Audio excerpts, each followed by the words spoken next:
Victorian England, 1863. The grand spring ball at Pemberton Palace sparkled with the light of 1,000 candles, illuminating the cream of London society. Ladies in billowing silk gowns fluttered like exotic birds across the polished ballroom floor, their laughter mingling with the sweet notes of the orchestra. Yet in this sea of carefully orchestrated beauty, Lady Helen Ashford stood apart. "Do straighten your posture, dear," whispered Lady Caroline Ashford, her mother, with a gentle pat on her daughter's arm, and perhaps a smile would not go amiss. Helen obliged with a practiced curve of her lips that never quite reached her eyes. At 23, she had endured 5 seasons of balls, soirees, and garden parties, each one reinforcing what she already knew. She was not what society considered a prize. The fashionable silhouette demanded a willowy frame, while Helen possessed what her mother charitably called a robust constitution. Her figure, fuller than the current style demanded, became the subject of whispered comments behind fluttering fans. "I believe I shall take some air, Mother," Helen murmured, smoothing the emerald silk of her gown. "But Lord Fairchild's son has only just arrived," her mother protested. "Your father says he has excellent prospects, and I'm certain he'll find a suitable match before supper is announced," Helen replied, with a gentle firmness that brooked no argument. As she navigated the perimeter of the ballroom, Helen felt the familiar weight of disappointment settling over her shoulders like an unwelcome shawl. Her father, the Earl of Westbrook, had been unusually quiet on the carriage ride to Pemberton Palace. She had caught the concerned glances between her parents, another season passing, their only daughter still unwed, their hopes dimming with each declined invitation to dance. Helen found refuge in a relatively quiet alcove, partially concealed by a potted palm. From this vantage point, she observed the elegant choreography of society at play. Young debutantes with narrow waists and practiced giggles circled prospective suitors like delicate butterflies. Matrons with calculating eyes evaluated potential matches, measuring worth in acres and annual incomes. "You appear to be cataloguing the follies of mankind with remarkable attention to detail, Lady Helen." The deep voice startled her from her observations. She turned to find herself facing a tall figure dressed in impeccable evening attire. Even had he not spoken, Helen would have recognized Vincent Hastings, the Duke of Ashbourne. His reputation preceded him like a shadow, brilliant in business, merciless to rivals, and possessing a fortune that made even the most established families take notice. "Your Grace," Helen curtsied, hoping her surprise wasn't evident. "I was merely taking a moment's respite from the festivities." "A diplomatic answer," he remarked, his piercing grey eyes studying her with unexpected intensity. "Though I suspect you were contemplating how quickly you might escape without causing offence to your parents." Helen felt a flush rise to her cheeks. "You presume to know my thoughts remarkably well for someone with whom I've exchanged perhaps 10 words in all our previous encounters." A smile played at the corner of his mouth, not the practiced social smile she had seen him employ with others, but something more genuine. "Forgive me. I only meant to suggest that you seem as enthused about these proceedings as I typically am." The orchestra began the opening notes of a waltz, and couples moved toward the center of the ballroom. "One waltz with me, Lady Helen," the Duke said suddenly, "and you'll be my wife." Helen blinked, then let out a startled laugh. "My goodness, Your Grace, what a peculiar jest." "Is it?" His expression remained inscrutable, his hand extended toward her in invitation. "Surely you cannot be serious," Helen replied, glancing around to see if others were witnessing this strange exchange. "Perhaps I am. Perhaps I'm not," he answered, his eyes glinting with something she couldn't quite identify. "Does it matter? It's only a dance, after all." Something in his challenge awakened a spark of defiance in Helen. All evening she had been overlooked, dismissed by gentlemen seeking prettier, wealthier, more conventional partners. What harm could there be in one dance, even if the partner was the infamous Duke of Ashbourne? "Very well," she placed her hand in his. "Though I warn you, Your Grace, I may tread upon your toes. I'm not known for my grace on the dance floor." "I shall consider myself warned," he replied, leading her toward the center of the ballroom. As they took their positions, Helen became acutely aware of the curious glances directed their way. The Duke of Ashbourne rarely danced, and never with someone like her, a lady of good family but unremarkable beauty, with no exceptional dowry to recommend her. His hand at her waist was firm but respectful, as they began to move in time with the music. Helen had expected awkwardness, but found instead that they moved together with surprising ease. "You lied about your dancing abilities, Lady Helen," the Duke observed, after a particularly smooth turn. "Perhaps I merely wished to lower expectations," she countered. "A strategic approach," he nodded, the ghost of a smile appearing again, though unnecessary in this instance. As they continued to dance, Helen found herself studying the Duke's face, handsome in a severe way, with features that spoke of determination rather than classical beauty. His reputation for ruthlessness seemed at odds with the careful way he guided her through the steps of the waltz. "May I inquire as to why you singled me out this evening?" Helen asked, curiosity overcoming propriety. "Surely there are ladies present more suited to your station." "More suited?" He raised an eyebrow. "You're the daughter of an earl." "You know precisely what I mean," Helen replied, her voice low but firm.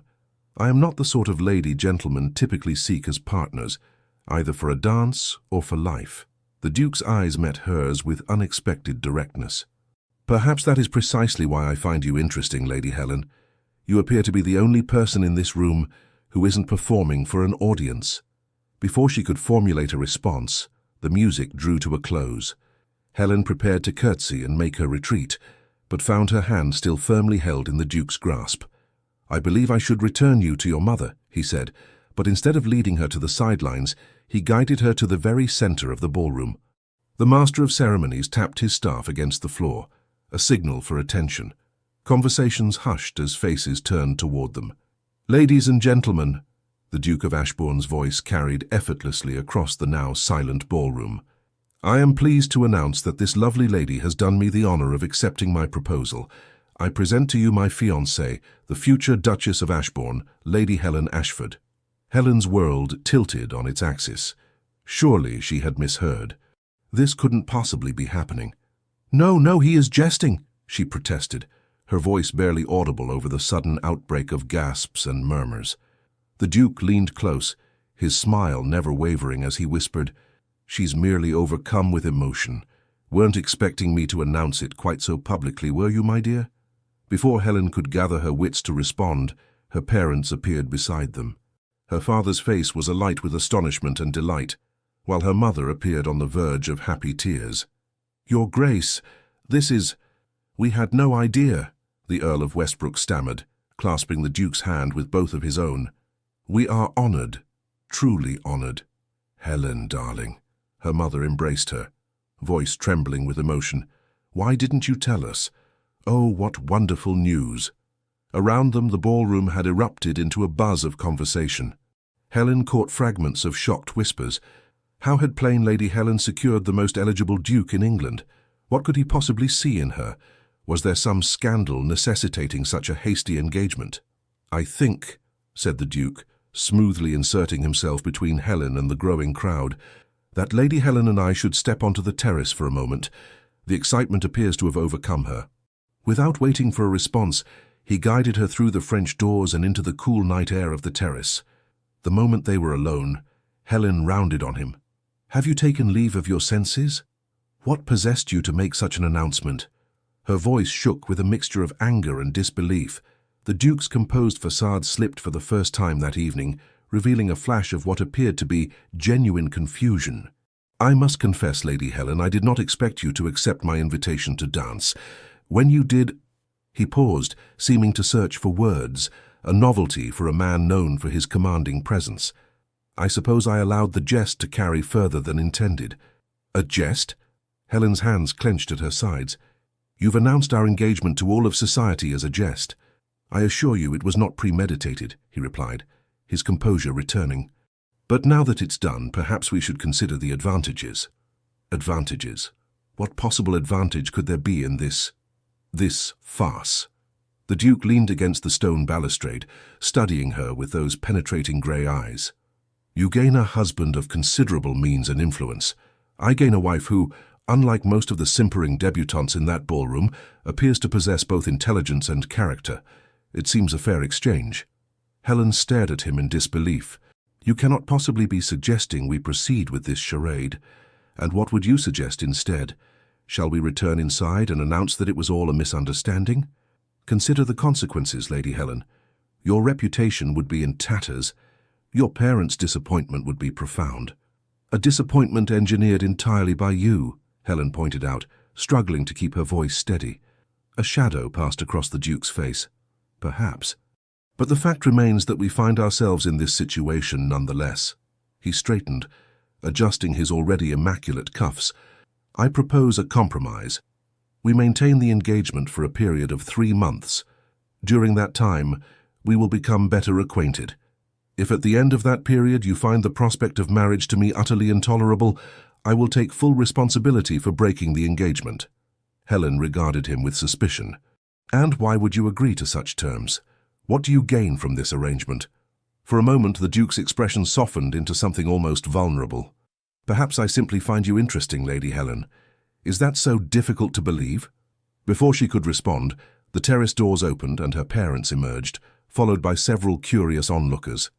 "There you are!" her mother exclaimed. "Everyone is waiting to congratulate you both." The Duke offered his arm to Helen, his expression once again unreadable. "Shall we, my dear? Our audience awaits." With the weight of expectation pressing down upon her and no viable escape presenting itself, Helen placed her hand on his arm. As they stepped back into the blazing lights of the ballroom, she wondered what twist of fate had led her to this moment, and where this unexpected path might lead. 2 weeks later, Greystone Abbey rose from the misty Hampshire countryside like something from a Gothic novel, all imposing stone and ancient dignity. As the carriage bearing Helen and her lady's maid Clara wound its way up the long drive, Helen studied what was to be her future home, with a mixture of apprehension and reluctant fascination. "It's like something from a dream, milady," Clara whispered, her nose practically pressed to the carriage window. "Or perhaps a ghost story."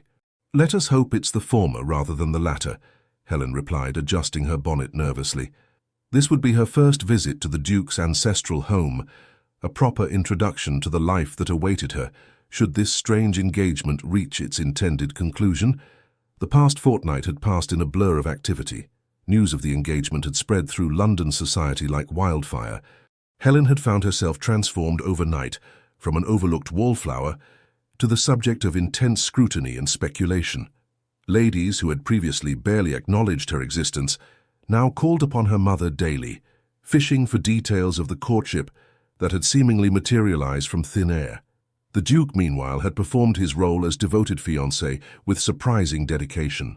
He had called upon her daily, bringing thoughtful gifts that displayed an unexpected understanding of her interests, rare books of poetry, botanical illustrations, even a small telescope after she had mentioned a childhood fascination with astronomy. Yet despite his attentions, Helen remained wary. She had caught glimpses of a different man behind the polished facade, moments of genuine wit, flashes of vulnerability quickly masked. But could she truly trust someone who had entangled her in this charade to begin with? The carriage rolled to a stop before the grand entrance. Helen took a steadying breath as a footman opened the door and offered his hand to help her descend. The Duke stood waiting at the top of the stone steps, dressed more casually than she had yet seen him in a well-tailored riding coat and buckskin breeches. The country setting seemed to suit him.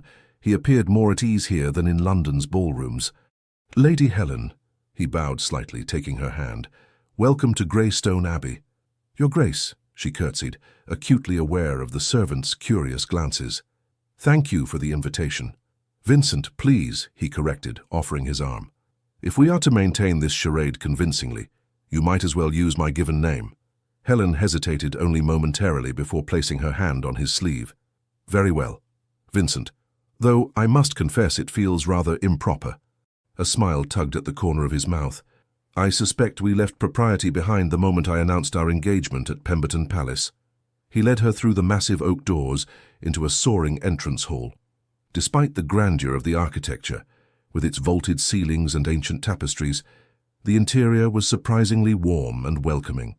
"Mrs. Harrington, my housekeeper," Vincent introduced a stately woman who approached with a respectful curtsy. "She will show you to your chambers. I thought you might appreciate some time to refresh yourself after your journey." "That would be most welcome," Helen agreed, suddenly conscious of the dust from the road that clung to her traveling costume. "Excellent. Luncheon will be served at 1 o'clock in the morning room," Vincent said. Afterward, if you're amenable, I thought I might show you the grounds. As Helen followed Mrs. Harrington up the grand staircase, she couldn't help but wonder at the Duke's solicitousness. If this was merely a performance for the benefit of his staff, it was remarkably convincing. Her chambers proved to be a delightful suite overlooking the rose garden. Sunlight streamed through tall windows, illuminating the elegant but comfortable furnishings. Clara had already begun unpacking her trunks under the supervision of a young housemaid assigned to assist them. "His Grace had the rooms redecorated, my lady," Mrs. Harrington informed her with obvious pride. "The Duchess's suite has not been used since his mother's passing, but the Duke was most insistent that it be prepared for your arrival." Helen felt a pang of something indefinable at this information. "It's beautiful," she said sincerely. "Please convey my appreciation to His Grace." After Mrs. Harrington departed, Clara helped Helen change into a fresh day dress of lavender muslin. As her maid arranged her hair in a simpler style appropriate for the country, Helen found herself studying her reflection in the dressing-table mirror. "What am I doing here, Clara?" she asked softly. Clara met her gaze in the mirror. "If I may speak freely, milady." "Always." "I think you're giving yourself a chance." Clara secured a final pin in Helen's chignon. "Whether this peculiar arrangement leads to marriage or not, you're allowing yourself to be seen, truly seen, perhaps, for the first time." Helen considered this as she made her way downstairs for luncheon. The morning room proved to be another pleasant surprise. Less formal than she had expected, with comfortable furnishings and windows that opened onto a view of the kitchen gardens. Vincent rose as she entered. "I hope your chambers are to your liking." "Very much so," Helen replied, taking the seat a footman held for her. "I understand you went to considerable trouble to have them prepared." "Not at all." He waved a dismissive hand, though a hint of colour touched his cheekbones. "It seemed only fitting that my future Duchess should have appropriate accommodations." They dined on cold fowl, fresh bread, and early summer strawberries. To Helen's surprise, the conversation flowed naturally. Vincent inquired about her journey and spoke knowledgeably about the book of poetry he had sent the previous week. "I must confess," she said as they finished their meal, "I find it difficult to reconcile the man before me with the ruthless businessman I've heard described in London drawing rooms." Vincent's expression shuttered briefly before he replied, "Perhaps both versions contain elements of truth. Business requires a certain resoluteness that personal relationships do not." "And which version am I experiencing now?" Helen asked boldly. His grey eyes met hers with unexpected candour. "I'm not entirely certain myself, Lady Helen. This situation between us has taken me into uncharted waters." Before Helen could pursue this intriguing admission, they were interrupted by a footman announcing the arrival of unexpected visitors. "Lady Sophia Blackwood and Mrs. Penelope Crawford, Your Grace." Vincent's expression darkened momentarily. "Show them to the blue drawing room. We shall join them shortly." Once the footman had departed, Vincent sighed. "I apologize for the interruption.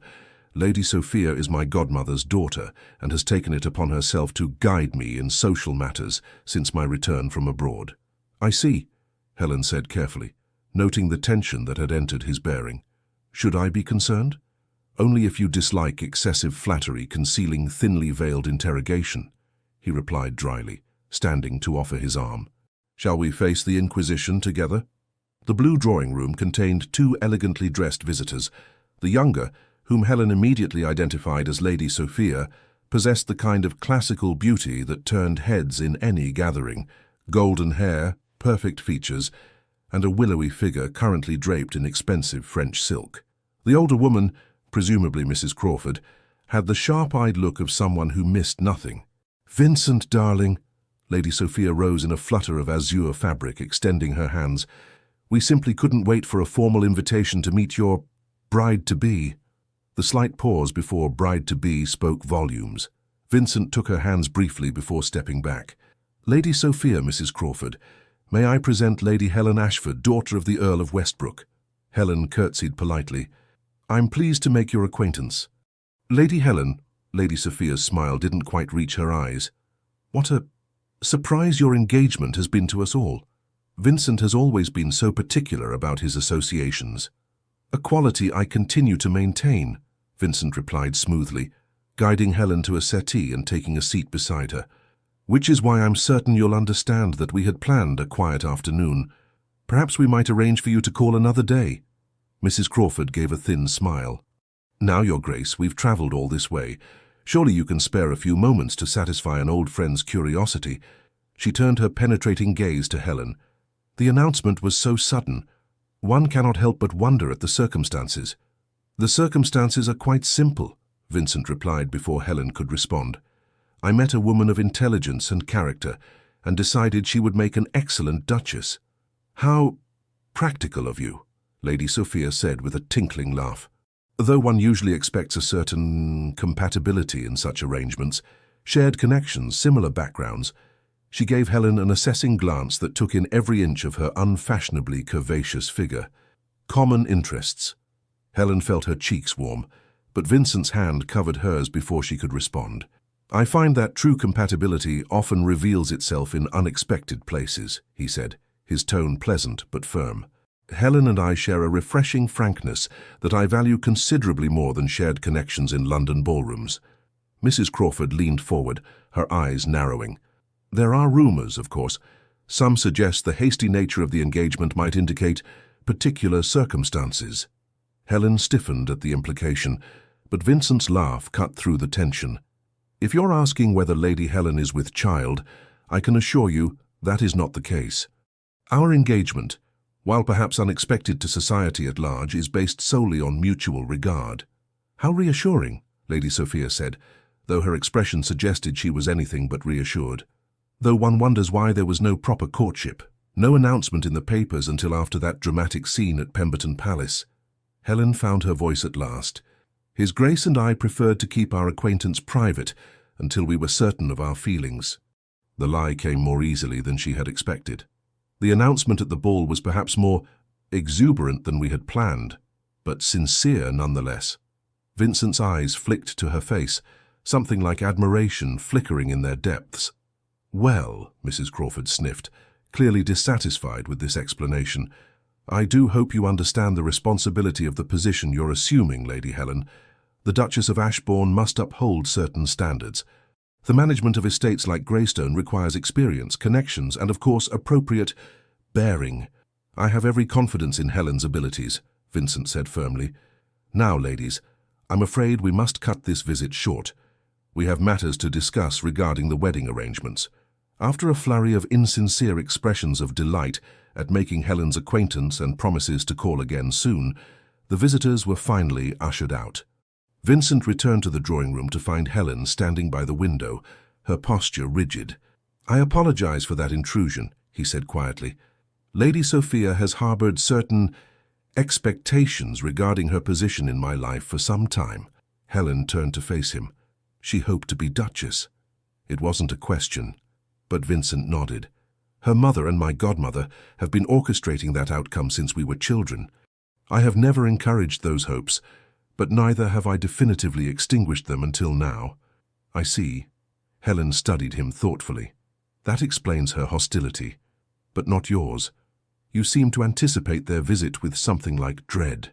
Vincent's expression shuttered again, but after a moment's hesitation he replied, "Lady Sophia represents a world I have increasingly come to find hollow, a society that values appearances above substance, connections above character. And yet you move within that world with apparent ease. Necessity often requires us to wear masks, Lady Helen." He gestured toward the window. "Shall we continue with our original plan?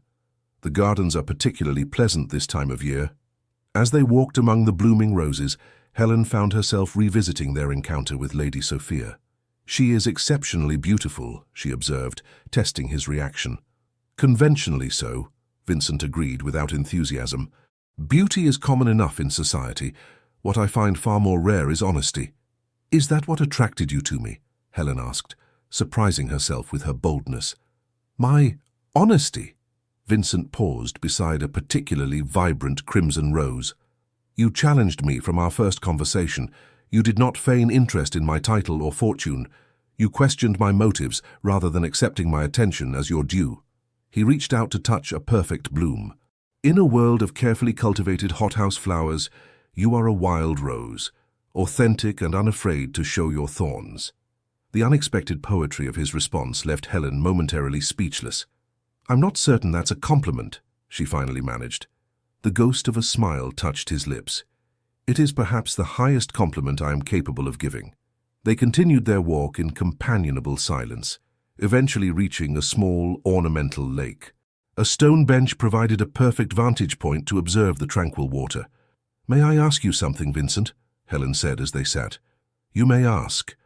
I reserve the right not to answer." "Fair enough." She gathered her courage. "Why did you really announce our engagement that night? The truth, please." Vincent was quiet for so long that Helen thought he might invoke his right not to answer. When he finally spoke, his voice was low. "I have spent my adult life building walls between myself and others. That evening, watching you observe the ballroom with such clear-eyed assessment of its absurdities, I recognized something of myself in you." He turned to face her, his expression more open than she had yet seen it. "When I approached you, I expected the same flattery and deference I received from everyone else. Instead, you met me as an equal, wary perhaps, but genuine."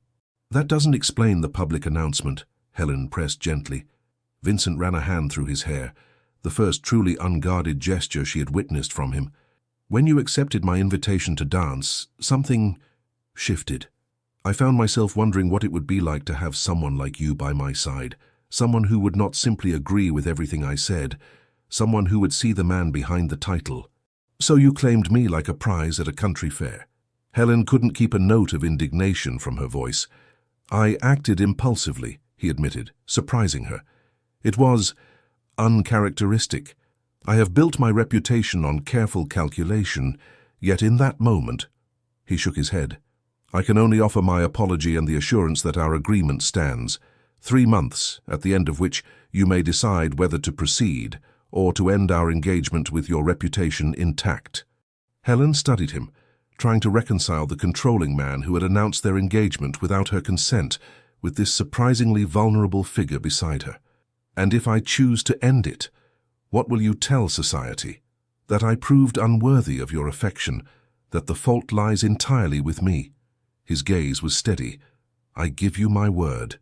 Before Helen could respond, they were interrupted by the sound of approaching footsteps. A severe-looking man in formal attire appeared on the path. "Forgive the interruption, Your Grace, but an urgent message has arrived from London. It concerns the Harrington investments." Vincent's expression immediately transformed, the vulnerability vanishing behind the mask of the calculated businessman. "I'll attend to it directly, Simmons." He turned to Helen with a bow. "Please excuse me, Lady Helen. Duty calls." As he strode away, Helen remained on the bench, contemplating the puzzle that was Vincent Hastings. Which was the true man? The ruthless duke of reputation, the impulsive suitor who had claimed her at the ball, or the surprisingly thoughtful companion of this afternoon?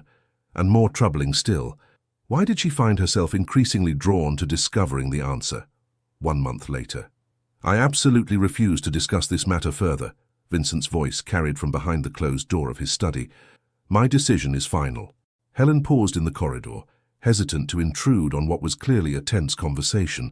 She had arrived at Greystone Abbey that morning for a week-long visit, accompanied by her mother as propriety demanded. After settling in, she had sought out Vincent to discuss the upcoming dinner with the local gentry, their first public appearance as an engaged couple in Hampshire society. "You cannot be serious about this marriage," came another voice, female, cultured, and unmistakably Lady Sophia's. "Think of your position, your reputation." Helen knew she should withdraw, but found herself rooted to the spot. "My position and reputation are precisely why I make my own choices in this matter," Vincent replied, his tone cooling further. "I neither seek nor require your approval, Sophia. But she is all wrong for you. Too plump, too opinionated, too ordinary. What will people say?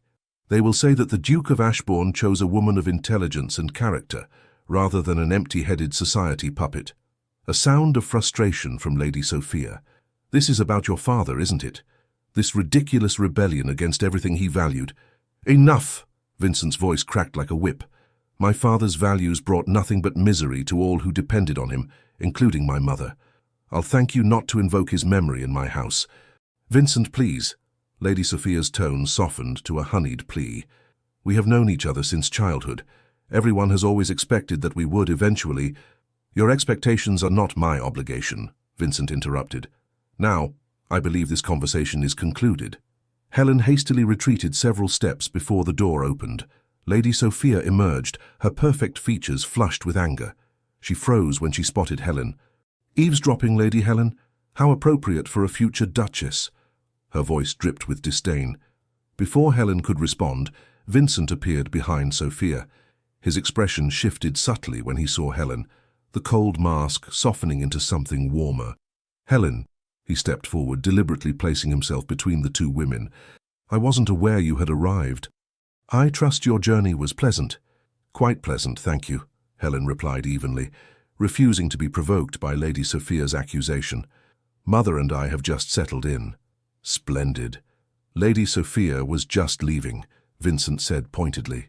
Sophia's mouth tightened, but she managed a brittle smile. "Indeed I was. Do enjoy your rustic celebration with the local gentry." She directed a final barbed glance at Helen. "So fitting for your future duchess to practice with the minor nobility before attempting to manage London society." With that parting shot, she swept down the corridor, her expensive silk rustling with each angry step. Vincent waited until she had disappeared around the corner before turning to Helen with a sigh. "I apologize for that unpleasantness. Sophia has difficulty accepting situations that don't conform to her expectations." "So I gathered," Helen replied, studying him.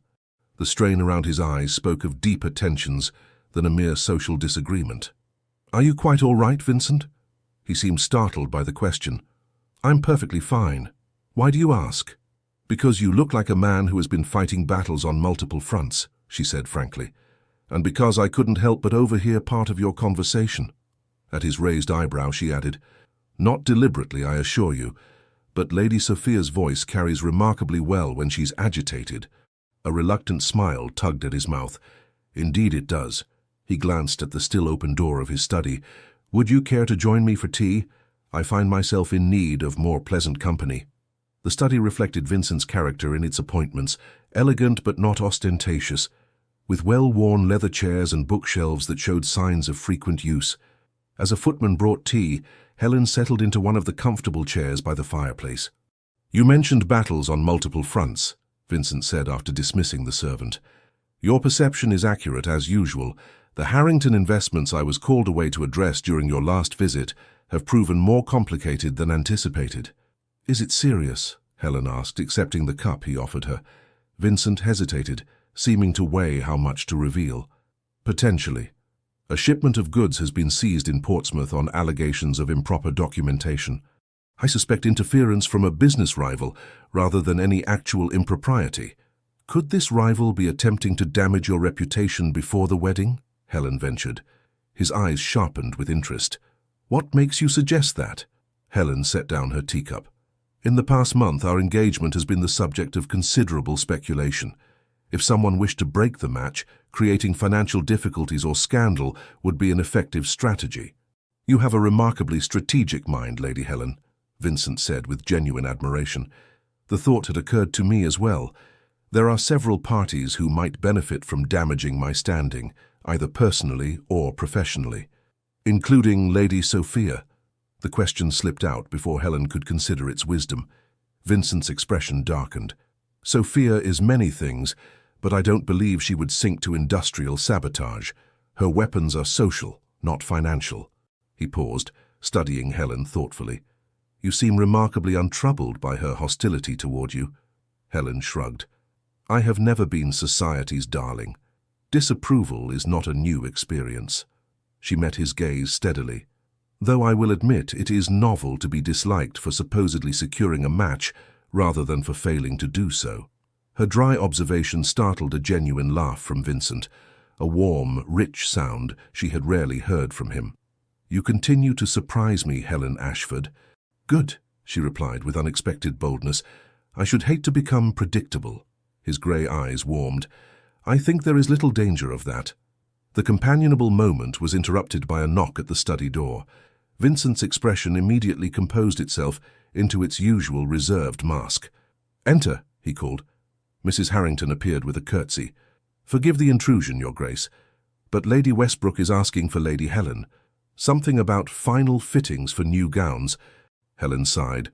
Her mother had insisted on commissioning an entirely new wardrobe for her, appropriate for her future station as a duchess.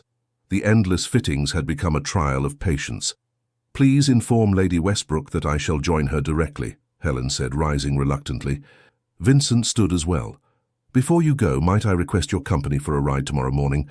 There are aspects of the estate I'd like to show you.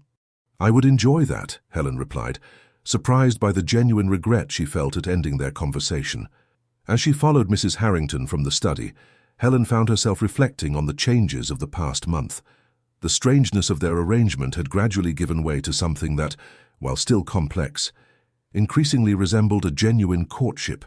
Vincent had proved to be a considerate, if sometimes distant, fiancé. Their conversations had deepened beyond polite social exchanges into discussions of literature, politics, and philosophy, areas where Helen's unconventional education had prepared her well. She had discovered in him a sharp intelligence and unexpected flashes of humor beneath the controlled exterior. Yet questions remained. The conversation she had overheard revealed depths of conflict in Vincent's past that she had only glimpsed before. References to his father and the implication of family discord suggested wounds that Vincent kept carefully concealed. The following morning dawned clear and mild, perfect for riding. Helen wore her new riding habit of deep forest green, which her mother had insisted was more befitting a future duchess than her old navy blue ensemble. As she descended to the entrance hall, she found Vincent waiting, dressed in riding attire that emphasized his athletic build. "So you look remarkable, Lady Helen," he said, his admiration appearing entirely genuine. "Green suits you exceedingly well." "Thank you," she replied, pleased despite herself. "Mother insisted on the new color. She has become quite determined that I should look the part of a duchess." "You require no artificial enhancement to do so," Vincent said, offering his arm to escort her outside. "Your natural dignity would suit any station." The horses awaited them in the courtyard, a spirited chestnut gelding for Vincent and a gentle bay mare for Helen. "I took the liberty of selecting Persephone for you," Vincent said, as a groom helped Helen mount. "She has a mild temperament, but enjoys a good gallop when given the opportunity."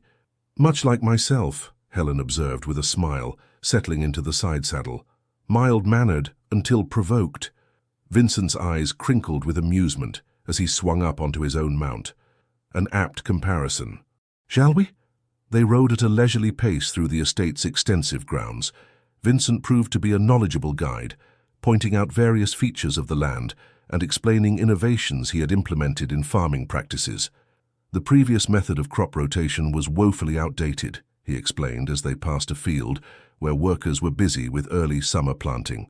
"By introducing new techniques and investing in proper drainage, we've increased yields by nearly 30%. Helen listened with genuine interest. "Your tenants must appreciate such improvements. Many landowners resist change, even when it would benefit everyone involved." Vincent's expression grew thoughtful. "My father was one such landowner. He believed that tradition should be maintained at all costs, regardless of its effectiveness." He guided his horse around a fallen branch. "When I inherited, many of the estate villages were in deplorable condition. Implementing changes has not always been easy. People resist disruption to familiar patterns, even harmful ones, but the results speak for themselves." "You care about their welfare," Helen observed. "That contradicts your reputation in London." Vincent's lips quirked in a humorless smile. "The ruthless Duke makes shrewd business decisions that increase his already substantial fortune. That is what society sees and reports. They rarely look beyond the surface to question how those profits are employed." They crested a small hill, and Vincent reined in his mount. Below them spread a neat village of stone cottages surrounding a small green. A new schoolhouse stood at one end, its slate roof gleaming in the morning sun. "Ashbourne Village," Vincent explained. "We've rebuilt most of the cottages over the past 5 years, adding proper ventilation and sanitation. The schoolhouse was completed last autumn. All children of the estate receive education until the age of 12, regardless of their parents' station." Helen studied him with new understanding. "This is where your shipping profits go." He nodded, a hint of vulnerability crossing his features before being carefully masked. "My mother," suffered greatly from my father's indifference to the welfare of those dependent on him. I swore that when the estate came into my hands, things would be different. The personal admission hung between them, significant in its rarity. Helen sensed there was much more to the story, but knew better than to press. "It's admirable work," she said simply. "Would you show me the village more closely? I should like to see the schoolhouse in particular." Relief flickered across Vincent's face at her acceptance without further questioning. Of course. Their arrival in the village caused a stir. Workers tipped their caps respectfully to the Duke, while women curtsied and children stared with wide eyes. To Helen's surprise, Vincent greeted many by name, inquiring after family members and stopping to discuss specific concerns with several of the older men. The schoolmaster, a young man with intelligent eyes and an earnest demeanor, showed them around the schoolhouse with evident pride. "We have 43 pupils at present, Your Grace, Lady Helen," he explained. "The additional slates you authorized have made a significant difference in our mathematics instruction." "Excellent," Vincent nodded. "And the library books I ordered from London?" "Arrived last week, sir. The children are particularly fond of the illustrated natural history volumes." As they took their leave, Helen noticed a small girl hovering nearby, clutching something in her hands and looking uncertain. "Hello there," Helen said gently, dropping to the child's level despite the constraints of her riding habit. "What's your name?" "Lily, milady," the girl answered shyly. "Lily Cooper. That's a lovely name," Helen smiled. "Do you attend school here?" The girl nodded, then thrust forward what she was holding, a small posy of wildflowers. "These are for you, milady. Dar says you're to be the new Duchess, and will look after us like His Grace does." Touched, Helen accepted the simple bouquet. "Thank you, Lily. That's very kind of you." Vincent, who had been speaking with the schoolmaster, turned at this exchange. Something in his expression softened as he observed Helen with the child. "Miss Cooper gives you high praise indeed," he said, as they remounted their horses to continue their ride. "Her father is one of my most trusted tenant farmers." Helen twirled the small bouquet between her fingers. "The entire village seems to hold you in high esteem. It's quite at odds with how you're perceived in London." "London sees what I choose to show it," Vincent replied. "I find it simpler to keep certain aspects of my life separate from society's prying eyes." "Including your charitable works?" "Especially those," he confirmed. "Genuine good is best done quietly, without expectation of praise or advantage." They rode in contemplative silence until they reached a small hill crowned by an ancient oak tree. Vincent suggested they dismount and rest the horses before returning to the house. Spread beneath the tree's sprawling canopy was a blanket and a picnic hamper, clearly arranged in advance. "You planned this," Helen said, pleasantly surprised. "Guilty as charged," Vincent admitted, helping her dismount. "I thought you might appreciate refreshment after our ride." The simple meal of cold chicken, fresh bread, and early strawberries tasted extraordinarily good in the open air. Helen found herself relaxing in a way she rarely did in formal settings, leaning back against the trunk of the great oak and admiring the view of Greystone Abbey in the distance. "It truly is beautiful here," she mused. "So different from London." Vincent, sitting beside her, followed her gaze.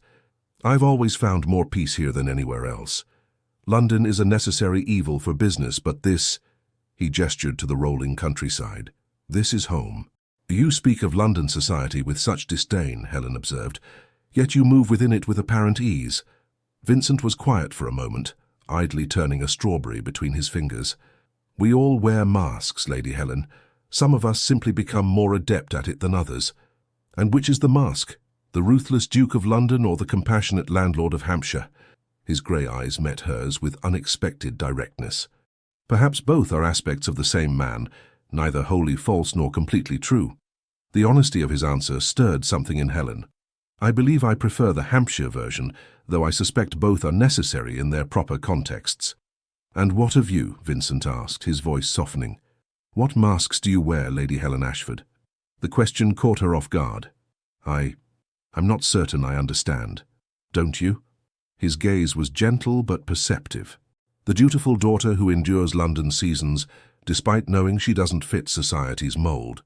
The accomplished, educated woman who pretends to care about embroidery and gossip to please her mother. The fiancé who agreed to maintain our charade out of concern for her family's feelings rather than her own desires. Helen felt unexpectedly exposed, as though he had seen through carefully constructed defenses she hadn't even realized she maintained. "You see a great deal," she said quietly. "I recognize familiar patterns," Vincent replied. "We are not so very different, you and I." A gentle breeze stirred the leaves above them, creating a dappled pattern of sunlight and shadow across the blanket. In this peaceful moment, removed from the constraints and expectations of society, Helen found herself studying Vincent with new eyes. The severe lines of his face had softened, and she could see both the man he was and the boy he might once have been, before life had taught him to guard himself so carefully. "The 3-month agreement," she said suddenly. "Does it still stand?" Vincent stiffened slightly. "Of course, I gave my word." "And if—" Helen hesitated, gathering her courage. "If at the end of that time I were to decide that I wished the engagement to continue, not as a charade but in truth, what would you say?" The question hung in the air between them, more revealing than any declaration. Vincent's eyes widened fractionally before his composure returned. "I would say," he replied carefully, "that I would consider myself fortunate beyond measure." "Would you?" Helen pressed, needing more than a polite response. "Or would you merely be honoring an obligation created by your own impulsive announcement?" Vincent moved closer, his gaze never leaving hers. "Helen," he said, using her given name without the formal title for the first time, "whatever impulse led me to claim you that night, I have not regretted a single day of our engagement. Quite the contrary. Each conversation, each glimpse of your mind and spirit, has only confirmed what I somehow sensed from the beginning, that you are extraordinary in ways that have nothing to do with society's shallow measures of worth." The intensity of his words stole Helen's breath. "I'm beginning to think," she said softly, "that the Duke of Ashbourne is a far more romantic figure than his reputation suggests." A smile, a true, unguarded smile, transformed Vincent's face, only with the right inspiration. The moment stretched between them, charged with unspoken possibilities. Vincent's gaze dropped briefly to her lips, and Helen felt a flutter of anticipation. But before he could act on the impulse, the distant sound of hoofbeats interrupted the moment. A rider approached at speed, one of Vincent's grooms, his expression urgent. "Your Grace," he called, reining in his lathered mount. "Begging your pardon, but you're needed at the house immediately. Mr. Simmons says it's most urgent. Something about the Portsmouth shipment and allegations in the newspapers." Vincent's expression instantly transformed back into the controlled mask of the Duke. "What allegations?" "I don't know the particulars, sir, but Mr. Simmons says there are reporters from London asking questions, and Lady Sophia has arrived with her mother, insisting on speaking with you." Helen saw Vincent's jaw tighten. "Tell Simmons I'll be there directly." As the groom galloped back toward the house, Vincent turned to Helen with regret in his eyes. "I must deal with this. Would you mind if—" "Go," Helen said firmly. "I can find my own way back. This clearly requires your immediate attention." Vincent hesitated. "Helen, whatever you may hear, we shall discuss it later," she assured him. "Some battles must be fought alone first." "I understand." Gratitude flashed in his eyes. He bowed over her hand, pressing a brief, unexpected kiss to her fingers, before mounting his horse and riding swiftly toward the house. Helen gathered the remains of their picnic at a more leisurely pace, her thoughts whirling. The peaceful interlude had revealed more of Vincent's true character than weeks of formal interaction. Yet now some new crisis threatened to intrude upon their growing understanding. As she rode back to Greystone Abbey, Helen couldn't help but wonder what fresh challenge awaited them there, and whether their fragile new connection would withstand the storm. The scene that greeted Helen upon her return to Greystone Abbey was one of barely contained chaos. Servants hurried through the halls with worried expressions, and raised voices could be heard from Vincent's study. Her mother intercepted her in the entrance hall, her normally composed features pinched with concern. "Helen, there you are. What is happening? The house is in absolute uproar, and Lady Sophia arrived in a state of high agitation, saying something about a scandal in the newspapers." "I know as little as you do, Mother," Helen replied, handing her riding crop and gloves to a waiting footman. Vincent was called away urgently, but he didn't have time to explain the details. Lady Westbrook lowered her voice. "There are reporters from London newspapers in the village. asking most impertinent questions about the Duke's business dealings and, she glanced around before continuing, and the nature of your engagement. Helen felt a cold knot form in her stomach. I see. Where is Vincent now? In his study with Mr. Simmons and some other gentlemen. Lady Sophia and her mother, Lady Catherine, are waiting in the blue drawing room. They've been asking to speak with you. Helen straightened her shoulders. Then I shall oblige them. But first I need to change from my riding clothes. In her chambers, Clara helped her change swiftly into a day dress of deep blue silk, one of her new gowns, chosen specifically because the colour lent her a certain dignity. There's all manner of gossip below stairs, milady, Clara reported, as she fastened the tiny buttons at Helen's back. Something about smuggled goods and accusations in the papers, and that Lady Sophia arrived saying she knew this would happen, and that it's all connected to the engagement. Did she indeed? Helen's voice was calm, though her mind raced. How interesting. Miss Daniels, Lady Sophia's maid, is telling anyone who'll listen that her ladyship always expected the Duke would come to his senses and make a proper match once this temporary infatuation passed. Clara's indignation on Helen's behalf was evident in every syllable. I see. Helen studied her reflection as Clara arranged her hair. The woman who gazed back at her looked composed and dignified, every inch a future duchess. I believe it's time I had a frank conversation with Lady Sophia. The blue drawing room contained Lady Sophia and an older woman who could only be her mother, Lady Catherine Blackwood.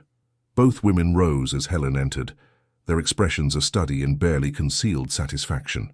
Lady Helen, Lady Catherine inclined her head with minimal courtesy. How good of you to join us. I trust you are aware of the situation. I understand there is some concern regarding newspaper reports, Helen replied evenly, though I have not yet had the opportunity to learn the specifics. Allow me to enlighten you, Lady Sophia said with false sweetness. The London papers are reporting that Vincent's shipping company has been caught smuggling luxury goods to avoid import duties. The Portsmouth authorities have seized a shipment worth thousands of pounds, and there are suggestions that this practice has been ongoing for some time. Lady Catherine made a sound of distress. The Ashbourne name has never before been tainted by scandal. In my late husband's time as the Duke's guardian, such a thing would have been unthinkable. I find it equally unthinkable now, Helen said firmly. Vincent runs his business affairs with absolute integrity. Lady Sophia gave a delicate laugh. Your loyalty is touching, if misplaced. But you must understand, Lady Helen, that this situation changes everything.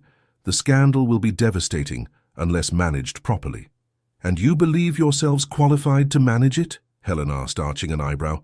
We have been connected to the Ashbourne family for generations, Lady Catherine said stiffly. My husband was the late Duke's closest friend and Vincent's godfather. We understand what is at stake. Which is why, Lady Sophia added, leaning forward earnestly, we believe the most prudent course of action would be to announce the dissolution of your engagement immediately. Helen maintained her composure with effort. I fail to see how abandoning Vincent at the first sign of difficulty would improve matters. Lady Catherine's expression hardened. Be sensible, girl. Your hasty engagement was surprising enough when Vincent's reputation was unblemished. Now with scandal brewing, society will inevitably draw unfortunate conclusions about the nature of your connection. They will assume, Lady Sophia spelled out bluntly, that Vincent was entrapped into offering for you, perhaps through some impropriety, and that this business scandal is merely the first indication of his judgment being compromised. Or, Helen countered, they might conclude that in times of trouble true character reveals itself, both in those who stand firm and those who seek advantage from others' misfortunes. Lady Sophia flushed.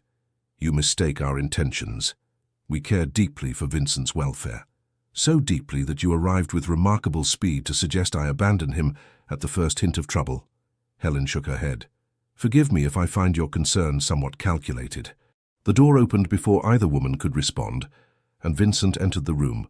His face was grave, the strain of the past hours evident in the tightness around his eyes, but his bearing remained proudly erect. Ladies, he acknowledged them with a slight bow. I apologize for keeping you waiting. Lady Catherine rose immediately. Vincent, my dear boy, we came as soon as we heard. This dreadful business is being addressed, Vincent finished firmly. The allegations are false, as I will shortly prove. Of course they are, Lady Sophia said soothingly, moving to his side and placing a hand on his arm. But the damage to your reputation in the meantime. We've been discussing with Lady Helen the wisdom of postponing the wedding until this matter is resolved. Vincent's gaze shifted to Helen, a question in his eyes. Actually, Helen said calmly, Lady Sophia was suggesting that breaking the engagement entirely would be the most prudent course. I was explaining why I disagree.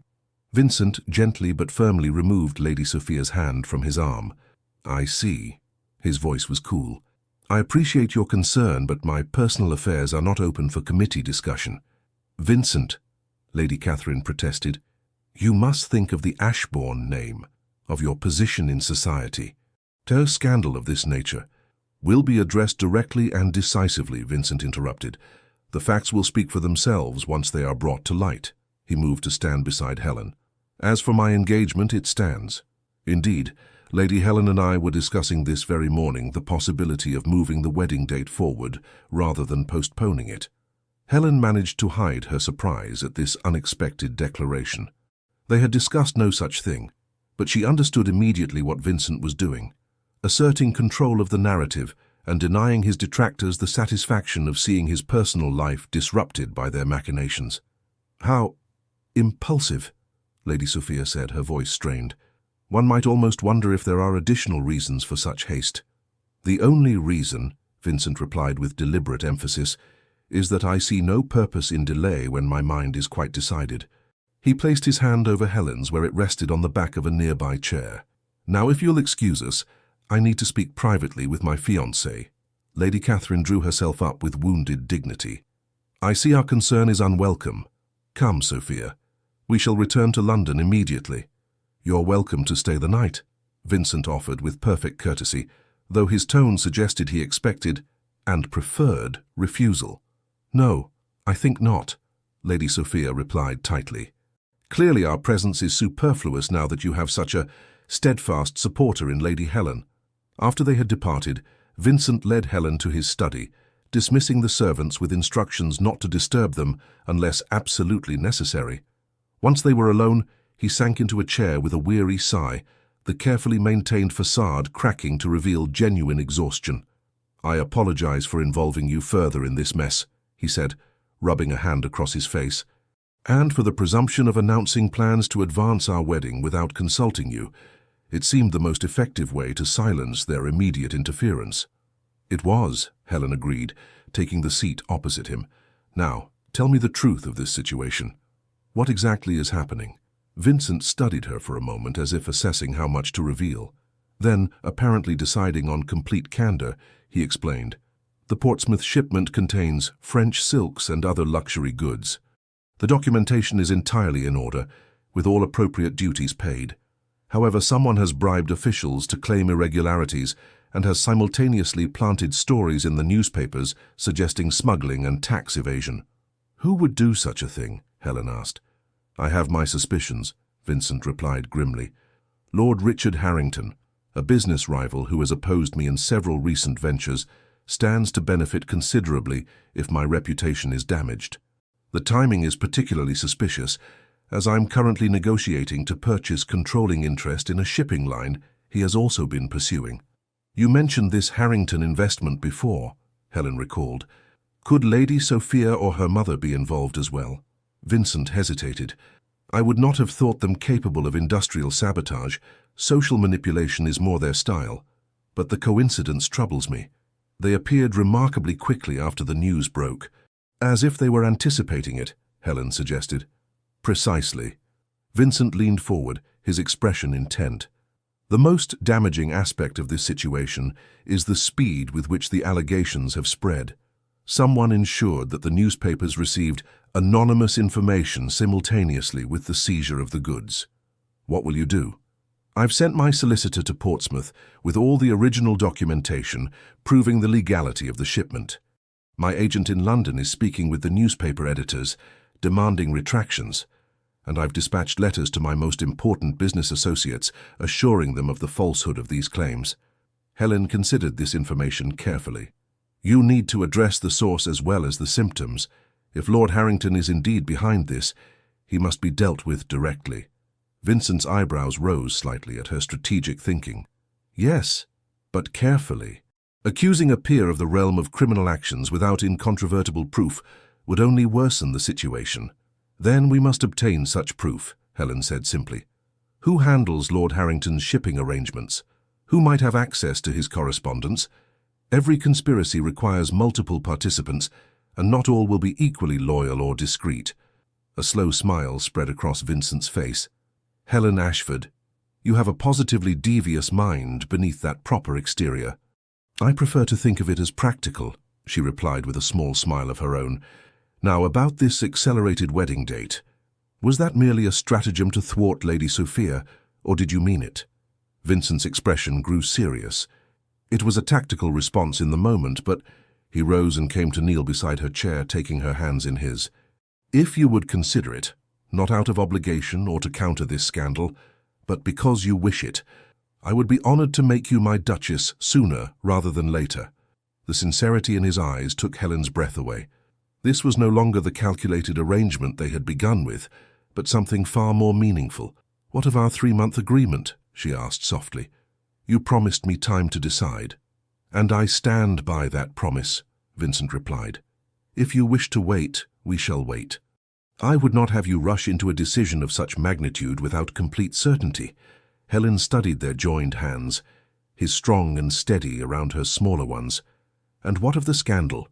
Won't it reflect poorly on me to marry a man under such a cloud, however unjustly it formed? That is precisely why I would release you from any obligation if you wished it, Vincent said gravely. I would not have your reputation tarnished by association with mine. My reputation, Helen replied with unexpected firmness, is my own to risk, and I find I have developed a rather strong aversion to allowing others to dictate the course of my life based on their narrow definitions of propriety. Hope flickered in Vincent's eyes. Does that mean— It means, Helen interrupted gently, that I have no intention of abandoning you to face this alone. As for hastening the wedding, she paused, considering her words carefully. I believe we should resolve the immediate crisis before making such a decision, not out of doubt or hesitation, but because I would have our wedding day unclouded by scandal or speculation. Vincent raised her hands to his lips, pressing a fervent kiss to her fingers. You continue to astonish me, Helen Ashford. When I made that impulsive announcement at Pemberton Palace, I could not have imagined finding a woman of such strength and character. Nor could I have imagined finding a man whose public mask concealed such depth and integrity, Helen replied softly. For a moment, they remained thus, connected by joined hands and newfound understanding. Then Vincent rose, his expression shifting back to determination. We have work to do, he said, the Duke once more though with a new warmth in his eyes. If you're to stand with me in this battle, you should know all the details.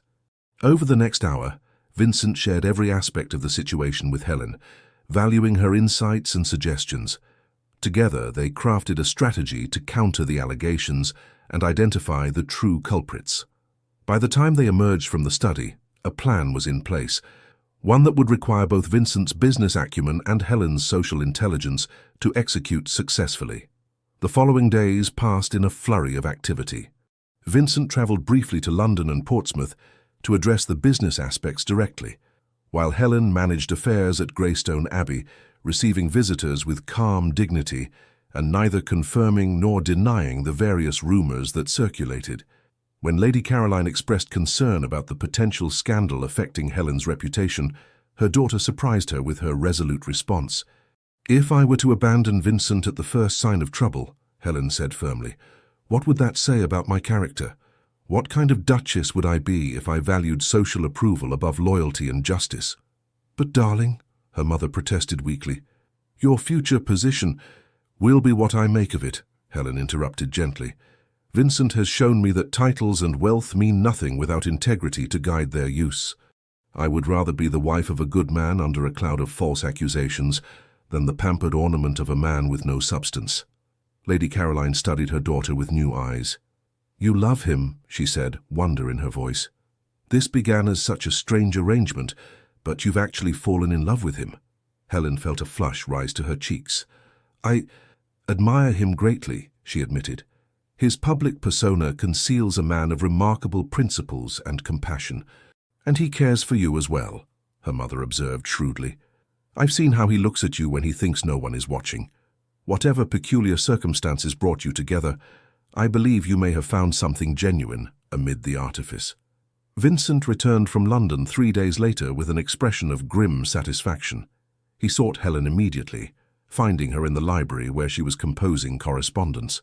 "We have him," Vincent announced without preamble. Harrington's clerk came forward with evidence.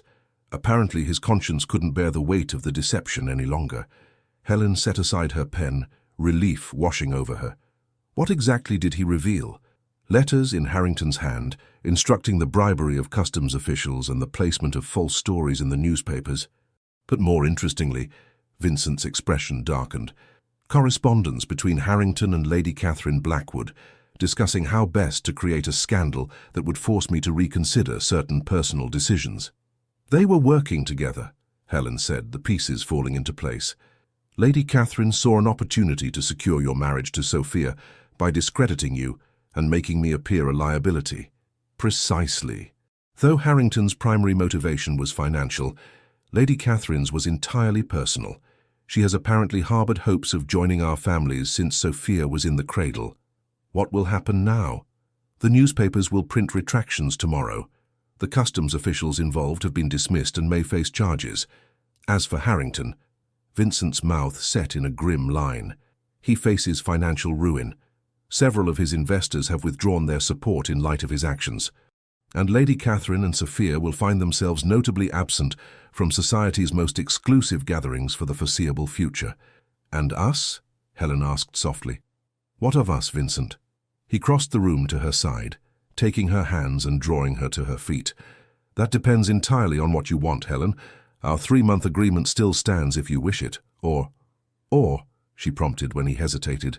Or you could agree to marry me in truth, not as part of a charade or arrangement, but because, against all expectations, we have found in each other something genuine and valuable.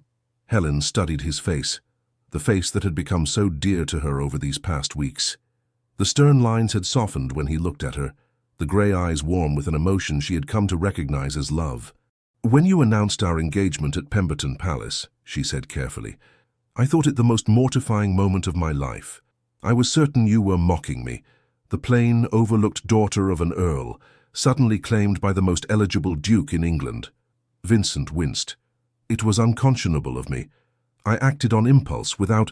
Helen placed her fingers gently against his lips, silencing him. Let me finish. What began as mortification became confusion, then curiosity, then admiration. I discovered a man beneath the title, a man of principle and depth, who cares for those dependent on him and strives to use his privilege for good rather than mere self-aggrandizement. She took a deep breath, gathering her courage. Somewhere along the way, admiration became something more. I found myself looking forward to your letters, treasuring our conversations, thinking of you when we were apart. So yes, Vincent Hastings, I will marry you, not because of a rash announcement at a ball or to satisfy society's expectations, but because I love you. Joy transformed Vincent's face, making him look younger and more vulnerable than she had ever seen him. He drew her close, his arms encircling her with gentle reverence. I love you, Helen Ashford, he said, his voice thick with emotion. I think perhaps I began to fall in love with you that very first night, when you looked at me not as the Duke of Ashbourne, but simply as a man, and found me wanting. Helen laughed softly. I found you intimidating and presumptuous. As I said, wanting, Vincent smiled, but you challenged me to be better, to be worthy of the woman you are, rather than the Duchess society expected. And you showed me that I need not conform to society's narrow definitions of worth to be valued, Helen replied. That my mind and heart mattered more than my appearance or accomplishments. Vincent cradled her face between his hands, his gaze tender. You are beautiful, Helen.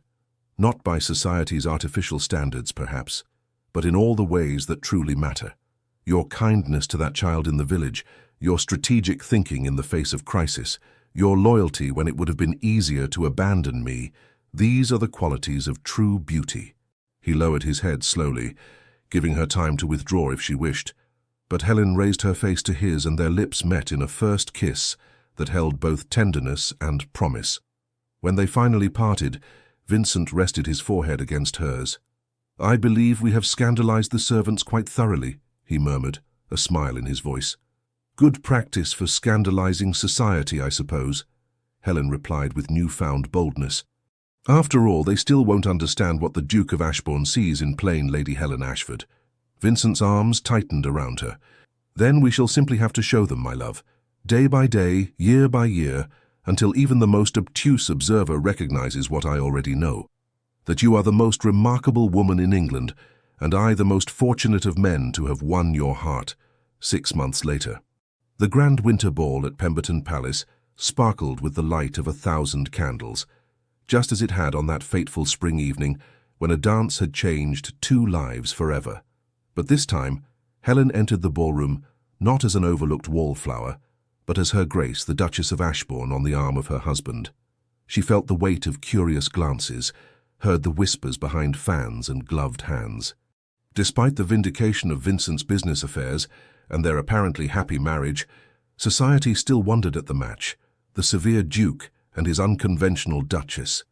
Lady Sophia stood across the room, her beauty as striking as ever, but her expression sour as she watched them. Beside her, her mother maintained a rigid dignity, though both women had lost considerable social standing when their plot with Lord Harrington had been exposed. "She still resents me," Helen observed quietly to Vincent. "And will likely continue to do so indefinitely," he replied, unconcerned.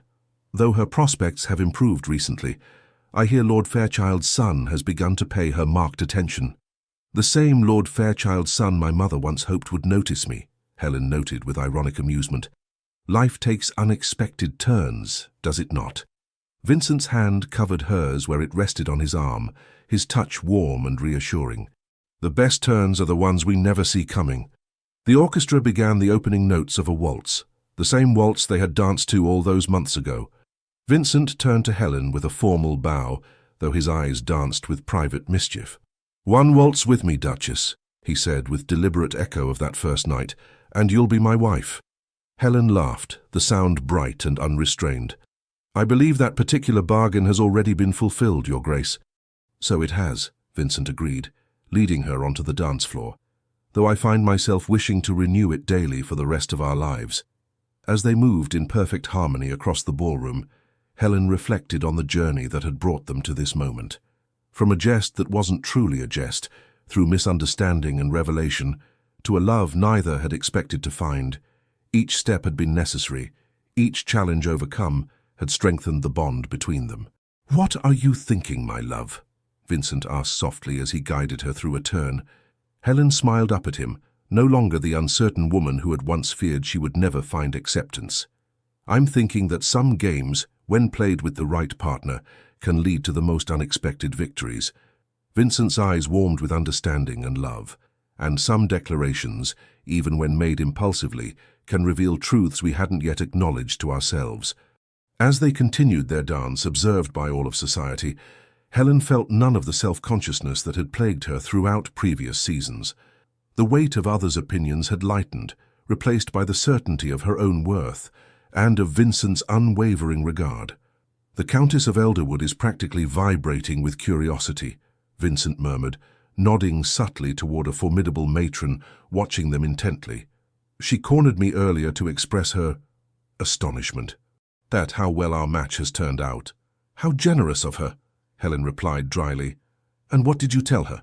"That I consider myself the most fortunate man in England to have secured a wife of such intelligence, character, and beauty, and that if society cannot recognize your value, it merely confirms my low opinion of society's discernment." Helen felt a flush of pleasure at his words. "You didn't." "I most certainly did," Vincent affirmed with a hint of the stern Duke that had once intimidated all of London. "It's time society adjusted its narrow definitions rather than expecting exceptional women to diminish themselves to fit arbitrary molds." The music drew to a close and Vincent led Helen from the dance floor. As they moved through the crowd, Helen caught fragments of conversation, speculation about her gown, commissioned from Paris, her jewelry — Vincent had gifted her the Ashbourne sapphires — and whether her figure had changed in a way that might suggest an heir was forthcoming, it had not, though not for lack of mutual desire for a family. "Shall we silence the gossips once more?" Vincent asked, a gleam of mischief in his eyes as they reached a relatively quiet corner. "What did you have in mind?" Helen asked, recognizing the expression that still occasionally took her by surprise, the playful side of her husband that so few were privileged to witness. In answer, Vincent drew her into a modest but unmistakable embrace, pressing a brief kiss to her forehead with obvious affection. Around them, conversations faltered as society registered this public display of genuine attachment between the Duke and his unconventional Duchess. "Shocking," Helen murmured, though her eyes danced with amusement. "What will people say?" "That the Duke of Ashbourne is clearly besotted with his wife," Vincent replied, unrepentant. "And they would be entirely correct." Later that evening, as their carriage carried them back to Ashbourne House, their London residence, Helen leaned against Vincent's shoulder in comfortable familiarity. "I received a letter from Clara today," she said, referring to her former lady's maid who had recently married the schoolmaster from the village near Greystone Abbey. "The new addition to the schoolhouse is nearly complete. The children are thrilled with the prospect of a proper library room." "Excellent," Vincent nodded with satisfaction. "And the clinic in the village? Dr. Bennett reports that the new medicines have arrived from London. He believes the fever that troubled the Harper family's youngest child has finally broken." Vincent covered her hand with his, their fingers intertwining with practiced ease. "You've transformed Ashbourne Village in just 6 months. The tenants speak of you with such admiration." "I've merely built upon the foundation you established," Helen demurred, "though I must admit I find the work deeply satisfying, far more so than planning elaborate dinner parties or making social calls." "Yet you manage those duties with remarkable grace as well," Vincent observed. "The diplomatic way you handled the ambassador's wife last week was nothing short of masterful." Helen smiled at the memory. "She reminded me of Lady Sophia, all polished exterior concealing a rather barbed interior. Once you learn to recognize the type, they become easier to manage." The carriage turned onto the quiet street where Ashbourne House stood, its windows glowing with welcoming light. As they approached, Helen reflected on how completely her life had changed since that spring evening, when a simple waltz had altered her destiny. "Happy?" Vincent asked softly, studying her contemplative expression. "Immensely," she replied without hesitation. "Though sometimes I still find myself marveling at the strange path that brought us here. If you hadn't approached me that night, if I hadn't accepted your invitation to dance, if I hadn't made that impulsive announcement," Vincent added, a shadow of old regret crossing his features. Helen turned to face him fully. "I've never asked you directly what made you do it. What possessed you to announce our engagement before all of society when we had barely exchanged more than a dance?" Vincent was quiet for a moment, seeming to search for the right words. "There was a moment during our waltz," he finally said, "when you looked at me, not with the deference or calculation I was accustomed to, but with clear-eyed assessment. You saw me, Helen. Not the title, not the fortune, but the man beneath. And in that moment I realized how rare that was, how precious." His hand tightened around hers. "The announcement was impulsive, yes, but the impulse came from a recognition, perhaps not fully conscious even to myself, that I had found something unique and valuable that I was unwilling to relinquish." "Even though you barely knew me?" Helen asked, touched by his explanation but still wondering at the risk he had taken. "Even then," Vincent confirmed, "though I will admit I had no idea how completely my initial impression would be confirmed and exceeded as I came to know you truly." The carriage came to a stop before their home. Vincent helped Helen descend, but paused before they ascended the steps to the front door. "In business," he said thoughtfully, "I've often trusted my instincts. Those immediate impressions that arise before conscious thought has time to analyze, they've rarely led me astray." His eyes, warm in the light spilling from the house, met hers. "With you it was the same, an instinctive recognition that defied logical explanation but proved profoundly true." Helen smiled, reaching up to touch his cheek tenderly. "Then I'm grateful for your impulsiveness, Your Grace. It led to the happiest of outcomes, despite our rather unconventional beginning." "And you, my love?" Vincent asked as they climbed the steps together. "What made you stay when you could have cried off, claimed a misunderstanding, escaped the charade?" Helen considered this as they entered the warmth of their home. Curiosity at first, she admitted, as a footman took their outer garments. Then pride. I refused to be intimidated by Lady Sophia and her ilk. But then, she paused, searching for words to express the gradual transformation of her feelings. Then I began to see glimpses of the man behind the Duke. The way you knew the names of every tenant child. The books you chose as gifts, showing you'd actually listened to my interests rather than assuming what a lady should prefer. The respect with which you treated those in your employ. They ascended the grand staircase together, retiring to the private sitting room that connected their respective chambers, though in truth they rarely slept apart. By the time the scandal erupted, Helen continued as Vincent poured them each a small glass of sherry, I found I could no more abandon you than I could stop breathing, not out of obligation or propriety, but because my heart was already yours, though I scarcely recognized it myself. Vincent handed her a glass, his expression tender. We are quite the pair, aren't we? Both of us discovering our true feelings almost by accident, through a charade that became more genuine than either of us anticipated. Perhaps not so accidental, Helen mused, sipping her sherry thoughtfully. Perhaps some part of you recognized what you truly wanted that night at Pemberton Palace, and perhaps some part of me recognized it too when I accepted your invitation to dance despite all my reservations. Vincent set aside his glass and drew her into his arms. Whatever forces brought us together, impulse, fate, or hidden wisdom, we didn't recognize at the time. I thank heaven for them daily. As do I, Helen whispered, rising on tiptoes to meet his kiss. Later, as they lay in the peaceful darkness of their bedchamber, Vincent's arm curved protectively around her waist. Helen reflected on their extraordinary journey. From a reluctant charade to the deepest truth of her life, the love that had transformed her, from an overlooked wallflower to a woman who knew her own worth, independent of society's narrow judgments. Vincent, she murmured, uncertain if he had already drifted to sleep. Yes, my love. His voice was drowsy but attentive. Do you ever wonder what might have happened if you hadn't made that announcement? If we had simply danced and parted, returning to our separate lives? He was quiet for a moment, his hand drawing gentle circles on her arm. I suspect, he finally said, that I would have found some other way to pursue you. The announcement merely accelerated what I believe was inevitable. Inevitable? Helen smiled in the darkness. That seems rather confident, Your Grace. Not confidence, Vincent corrected softly. Faith. Some connections are too profound to be denied, regardless of the circumstances of their beginning. His arms tightened around her. Whether it took one dance or 100, I believe we would have found our way to each other. Helen nestled closer, her heart full. From a game to forever, she whispered. And I would play it again exactly the same way, Vincent replied, for it led me to you. Outside, snow began to fall over London, covering the city in a blanket of pristine white. But within the walls of Ashbourne House, the Duke and his Duchess lay wrapped in the warmth of a love that had begun with a simple waltz and a bold declaration, a love that would continue to deepen through all the seasons of their lives together. For what had started as just a game had become the most precious reality, a truth more beautiful and enduring than either could have imagined on that spring evening when a dance had changed their destinies forever. The end.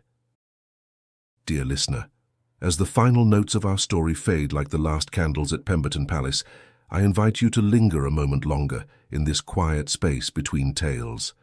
In Vincent and Helen's unexpected journey, perhaps you glimpsed something of your own path through life's grand ballroom.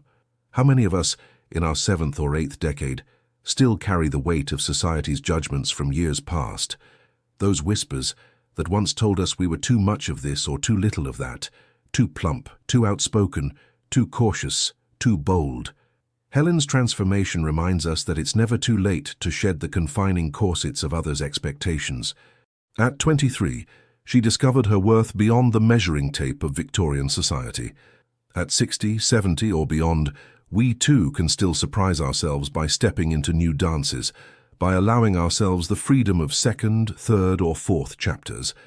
Vincent's discovery that the masks we've worn for decades can become so familiar we forget they are not our true face, speaks to those of us who've spent lifetimes perfecting our public performances. What courage it takes to set aside these comfortable disguises, to allow someone to see the vulnerability beneath our carefully constructed fortifications. Yet what freedom awaits in that tender unveiling? The silver threads now gracing your temples carry wisdom that your younger self could only imagine.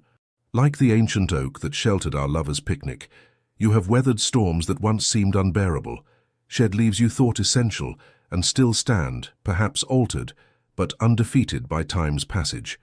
Tonight, as you settle into rest, may you release the weight of judgment, both from others and from that sometimes harsh voice within.